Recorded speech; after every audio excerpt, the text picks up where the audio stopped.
Brian with Grand Roofing, bringing you a quick video inspection of an attic side. I got called out to look at a roof. It's in my travel, so I got it worked in. They've got some wind damage, kind of a botched install job from a previous contractor, but they have this nice little access right outside here to jump up in. Look at the decking. And what I want to show is why it's important to not have cracks and gaps in your decking boards. Let me switch camera around and zoom out a little bit.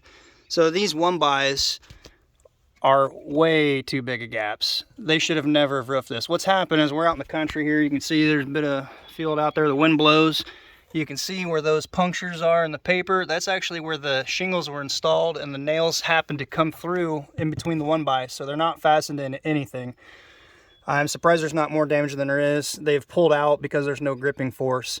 You should never have gaps like this. What should have been done when this roof was put on, if they failed to do a good inspection to see that it needed decking, to notify them during the strip off process, they should have been like, hey, we need to deck this, and put decking on top of it. I mean, you can fit your whole hand in some of these areas. That's paper right there. That's the shingles above it.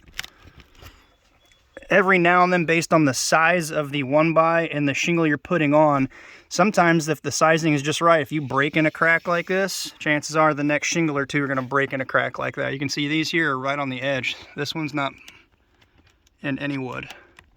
So chances are that entire row, there's a couple that are close, but they're hitting.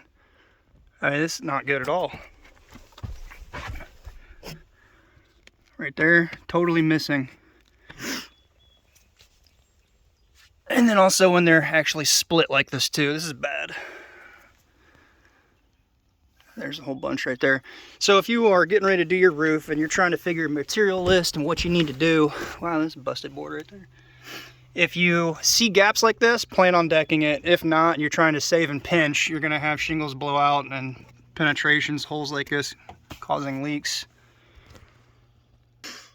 Just a real quick video for you guys. If you're a DIYer and you're thinking about putting your own roof on, make sure that you have a good solid surface for your nails to fasten into. Otherwise, you're going to set yourself up for some failure, some headaches in the long term.